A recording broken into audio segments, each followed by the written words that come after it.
करीब 1 साल हो चुका है जब मारुति ने विक्टोरिस को लॉन्च किया था। शुरुआत में इस गाड़ी के सेल्स फिगर्स उतने ज़्यादा अच्छे नहीं थे, लेकिन आज टाइम के साथ-साथ ये अपने सेगमेंट में रूल करना स्टार्ट कर चुकी है। और इसके पीछे का सिर्फ रीज़न कोई डिस्काउंट्स नहीं है, कुछ और भी सॉलिड रीज़न्स डेफिनेटली हैं। ये एलेक्साई सीएनजी है। प्राइस 10,50,000 रुपीज़ से स्टार्ट होता है। सीएनजी के लिए 11,50,000 रुपीज़। जो डिस्काउंट्स आपको आज की डेट में मिल रहे हैं, ऑन रोड विद सीएनजी आपको 12,50,000 रुपीज़ तक ये गाड़ी पड़ जाती है। तो अगर आप इसी बजट में कोई भी गाड़ी प्लान कर रहे हो, तो मेरे हिसाब से आपको एक बार विक्टोरिस को जरूर देखना चाहिए कि ये गाड़ी आपको कैसी प्रैक्टिकलिटी ऑफर करती है, गाड़ी में कंफर्ट कैसा है, सेफ्टी कैसी है, क्या फीचर्स आपको मिल रहे हैं और आपकी फैमिली के लिए कितना कंफर्ट और कन्वीनियंट जो है वो आपको यहां पर मिलने वाला है। और इन्हीं सब चीजों की आज हम इस वीडियो में बात करेंगे। चलिए स्टार्ट करते हैं।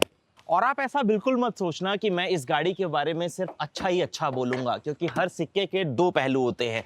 अगर इसमें कुछ अच्छाइयां हैं तो डेफिनेटली कुछ कमियां भी हैं। अब यहां आपको 1.5 लीटर का मारुति का tyre trusted reliable 4 cylinder petrol engine मिलता है। बहुत ही अच्छा इंजन है, बहुत ही रिफाइन इंजन है, आपको माइलेज भी बहुत अच्छा देगा, लेकिन पावर फिगर्स अच्छे नहीं हैं। अगर आप हाईवे पर फ्रीक्वेंटली चलते हैं, सीएनजी के साथ हो, गाड़ी पूरी लोडेड है, फैमिली के साथ ट्रेवल कर रहे हो, तो ओवरटेक्स करने में आपको ये गाड़ी स्ट्रगल करती हुई दिखाई देगी, क्योंकि सीएनजी पर 87 पीएस की पावर और 121.5 newton metre of torque deliver करता है। और अगर आप पेट्रोल पर यूज करते हो तो 100 पीएस की पावर और 137 न्यूटन मीटर ऑफ टॉर्क। अब लेकिन सवाल वही है कि आपको परफॉर्मेंस चाहिए या माइलेज, क्योंकि पेट्रोल पर 21 किलोमीटर पर लीटर का माइलेज क्लेम्ड है और सीएनजी पर 27 किलोमीटर पर केजी। और फिर विक्टोरिस ही वो कार है जिसके साथ मारुति ने अंडरबॉडी सीएनजी की शुरुआत करी थी और वो टॉपिक पूरी तरीके से क्लोज कर दिया कि अगर आप सीएनजी ले रहे हो तो बूट स्पेस के साथ तो कॉम्प्रोमाइजेस करने ही पड़ेंगे, क्योंकि विक्टोरिस आपको बढ़िया बूट स्पेस ऑफर करती है। 436 लीटर से लेकर 440 लीटर के आसपास का बूट स्पेस आपको विक्टोरिस में मिलेगा। सीएनजी सिलेंडर अंडरबॉडी चला गया, यहां पर भी आपको थोड़ा सा स्पेस जो है वो डेफिनेटली मिलेगा, हल्का सा हम्प आपको विजिबल होता है। बूट स्पेस का आपको एक क्लियर आइडिया यहीं से लग जाएगा कि आपको एक प्रैक्टिकल बूट स्पेस लग रहा है। लेकिन आप ये बात ध्यान रखना कि कॉम्प्रोमाइज स्पेयर व्हील के साथ हुआ है, क्योंकि विक्टोरिस अपने किसी भी वेरिएंट में स्पेयर व्हील ऑफर नहीं करती। फिर देखो, गाड़ी की लेंथ तो अच्छी खासी है, व्हील बेस भी 2600 mm का आपको मिलता है, लेकिन ये जो सेकंड रो है ना, यहाँ स्पेस 2 लोगों के लिए ही बिल्कुल परफेक्ट है। जब आप सोचते हो कि मैं तीसरे किसी एडल्ट को अपने साथ एडजस्ट कर लूँ, तो फिर कॉम्प्रोमाइज आपको करना पड़ता है। बाकी यहाँ पर आपको जो अंडर थाई सपोर्ट है वो ठीक मिलेगा, नी रूम और लेग रूम की कमी नहीं है। लेकिन अगर आपकी हाइट बहुत ज्यादा है, मतलब 6 फीट के आसपास हो, तो फिर हेडरूम के साथ कॉम्प्रोमाइजेस होंगे, क्योंकि मेरी हाइट 5'9" है। उसके बाद फीचर्स तो यहाँ पर आपको ठीक ठाक मिलते हैं। इवन डोर्स के ऊपर भी आपको यहाँ प्रॉपर फैब्रिक सॉफ्टनस वगैरह सारी चीजें ऑफर करी गई हैं। रेयर में एसी वेंट्स आपको यहाँ पर जरूर मिल जाते हैं। सीट में 60/40 का स्प्लिट भी है, हेडरेस्ट एडजस्टेबल है और यहाँ पर आर्मरेस्ट भी अवेलेबल है। अब देखो, गाड़ी कितनी भी प्रैक्टिकल क्यों ना हो या आपको उसके ऊपर कितना भी अच्छा डिस्काउंट क्यों ना मिल जाए, विक्टोरिस वहां कॉम्पिटिट करती है जिस सेगमेंट में पहले ही क्रेटा और सेल्टॉस अपना सिक्का जमा कर बैठी हैं। मारुति ने डैशबोर्ड के ओवरऑल डिजाइन एलिमेंट से आपको वही प्रीमियम वाइब देने की कोशिश तो करी, लेकिन जब बात इस मटेरियल प्लास्टिक के सिलेक्शन के ऊपर आई, यहां वो थोड़ी सी कंजूसी कर गए। तो विक्टोरिस में बैठकर ओवरऑल फील आपको बढ़िया आता है, लेकिन आपको यह भी फील हो जाता है कि ये जो प्लास्टिक की क्वालिटी है इसे और बेटर किया जा सकता था। बेस मॉडल होने के बाद भी ये गाड़ी आपको काफी अच्छे सेफ्टी फीचर्स और कंफर्ट कन्वीनियंस जरूर ऑफर करती है, जिसकी अब अपने आगे बात करते हैं। और फिर विक्टोरिस जो है ना, वो टाइम टाइम पर अपने डिजाइन की वजह से भी ट्रोल होती रही। किसी को गाड़ी फ्रंट से नहीं अच्छी लगी तो किसी को रेयर से नहीं अच्छी लगी। फिलहाल अगर आप गाड़ी का फ्रंट फेशिया देखें तो ये देखने में ठीक ठाक लगता है और एक आपको डिसेंट एसयूवी वाली पूरी तरीके से फील जरूर डिलीवर करता है। सबसे पहली चीज बेस वेरिएंट है, लेकिन आपको यहां पर प्रोजेक्टर में हाइलोजन हेडलैम्प दिया जाता है। यहां नॉर्मल टर्न सिग्नल दिया गया है, ये पार्किंग लैंप है और ये जो आप क्रोम की एक थोड़ा सा डिजाइन एलिमेंट के साथ एक बार देख रहे हैं, ये भी गाड़ी के फ्रंट फेशिया को ओवरऑल एक अच्छा लुक देती है। बम्पर के डिजाइंस मुझे काफी ठीक लगते हैं। नीचे आपको रफ मैट ब्लैक फिनिश और नीचे स्किड जरूर मिल जाती है। फॉग लैंप्स नहीं आते, बेस वेरिएंट है इसीलिए, तो आप इजीली उसे इंस्टॉल जरूर कर सकते हैं। और ये जो सामने आप कर्टन्स देख रहे हैं, ये पूरी तरीके से फंक्शनल है। अब जब आप साइड पे स्विच होते हैं, पहले ही बता रहा हूं, व्हील कवर्स आते हैं लेकिन फिलहाल इंस्टॉल हुए नहीं हैं। बेस वेरिएंट से ही आपको 17 इंचेस के स्टील व्हील मिलते हैं। ऑल 4 व्हील में आपको डिस्क ब्रेक्स यहां पर जरूर मिल जाते हैं। प्रॉपर अगर मैं टायर सेक्शन की बात करूं तो ये आपको 215/60 R17 मिलता है। अंदर जो लाइनर है, ये आपको प्लास्टिक का मिलता है। और विक्टोरिस के साथ एक चीज़ रही भी है कि गाड़ी के अंदर कैबिन में हाई स्पीड्स पर थोड़ा सा आवाज़ ज़्यादा आती है। बाकी अगर आप यहाँ पर देखेंगे तो मैट ब्लैक फिनिश ओआरवीएम के ऊपर, एलईडी टर्न सिग्नल, सेम ऐसे ही ब्लैक फिनिश आपको डोर हैंडल्स पर मिलती है। कीलेस एंट्री के लिए रिक्वेस्ट सेंसर जो है ना वो आपको ज़रूर मिल जाता है, जो कि एक ठीक चीज़ है। नीचे अगेन आपको इस तरीके से रनिंग बोर्ड के ऊपर प्रॉपर ब्लैक फिनिश मिलेगी। क्वार्टर पैनल का ग्लास एरिया डिसेंट लगता है देखने में। ऊपर आपको शार्क फिन एंटीना वो डेफिनेटली मिल जाएगा। और कार की रेयर प्रोफाइल जो है ना वो आपको कुछ ये लुक ऑफर करती है। ये मुझे उतनी ज़्यादा पसंद नहीं आती अगर मैं सेगमेंट के हिसाब से देखूं तो, लेकिन कुछ बार अगर आप विक्टोरियस को टाइम टाइम पर देखते रहते हैं तो फिर आपको आदत हो जाती है और आपको गाड़ी जो है वो डिसेंट लगने लगती है। फिलहाल बम्पर का डिज़ाइन अच्छा लगता है। प्रॉपर 4 पॉइंट्स पार्किंग सेंसर्स के हैं। स्केट आपको यहाँ पर प्रॉपर दिया गया है। नीचे आपको रिवर्स लैंप भी मिल जाएगा और रिफ्लेक्टर्स की प्लेसमेंट भी दी गई है।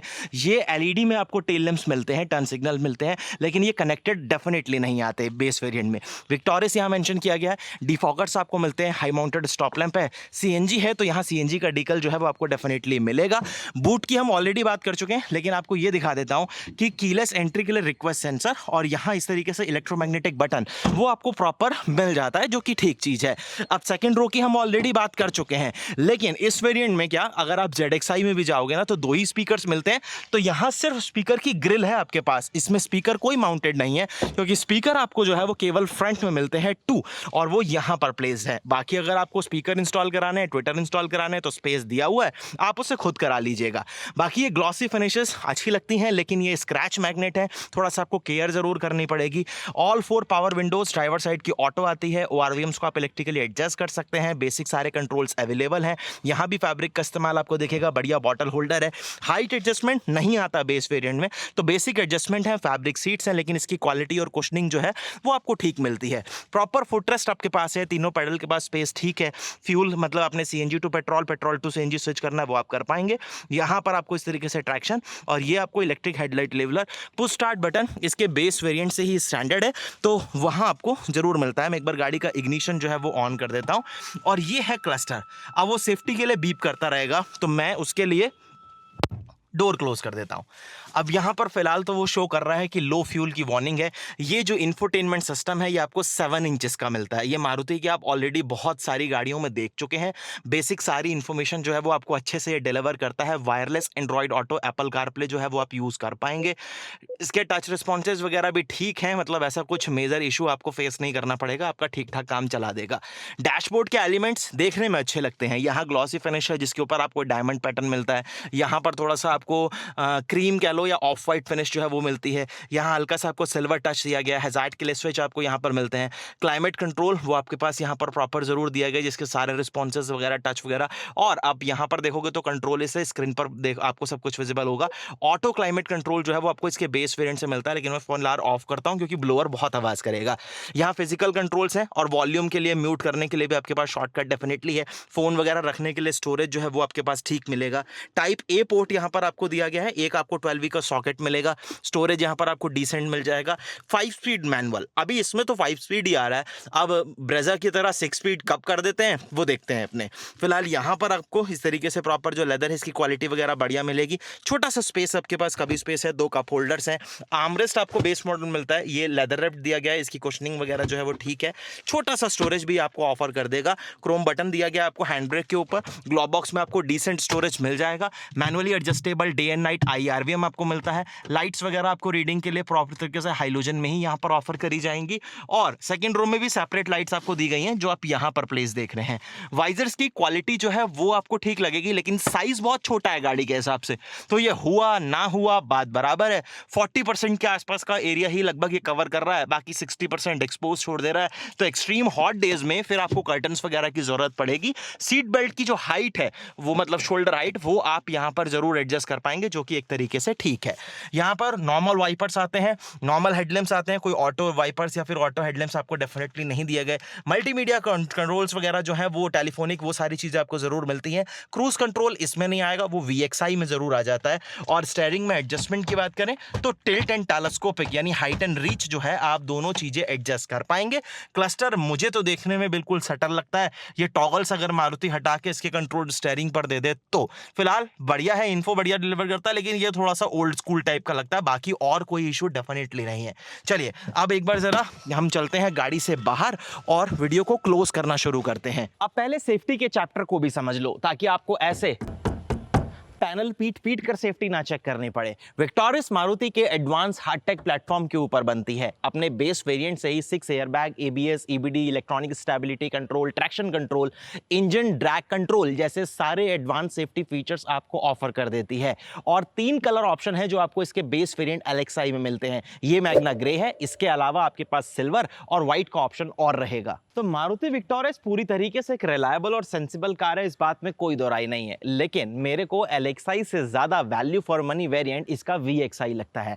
उसका प्राइस इससे 1,30,000 रुपीज और ऊपर जाता है। ऑन रोड शायद वो 1,50,000 रुपीज तक जाएगा।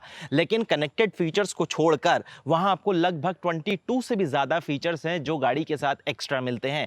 LED में कनेक्टेड टेल लैंप्स आपको मिल जाता है, क्रूज कंट्रोल आता है, driver side height adjustable seat आती है, रियर व्यू कैमरा आता है। तो ऐसे कुछ इंपॉर्टेंट फीचर्स आपकी गाड़ी को और ज्यादा प्रैक्टिकल और आपके कंफर्ट और कन्वीनियंस को वहां पर और ज्यादा इंप्रूव करने का डेफिनेटली काम करते हैं। अगर आप अभी भी कंफ्यूज हो एलेक्साई और VXI में तो आप मुझे कमेंट्स में लिख देना कंपैरिजन, और मैं दोनों ही वेरिएंट्स का एक डिटेल्ड कंपैरिजन आपके लिए डिलीवर करूंगा भैया जी गाड़ी स्टाइल में, जो आपको दोनों ही वेरिएंट्स के बारे में सब कुछ क्लियर बता देगा कि आपके लिए और आपकी फैमिली के लिए कौन सा वेरिएंट परफेक्ट रहने वाला है और बेटर वैल्यू डिलीवर करने वाला है। ये वीडियो अगर आपको अच्छा लगा है तो प्लीज लाइक जरूर करना। मैं जल्दी एक नई वीडियो के साथ आप सबसे फिर जुड़ूंगा। धन्यवाद।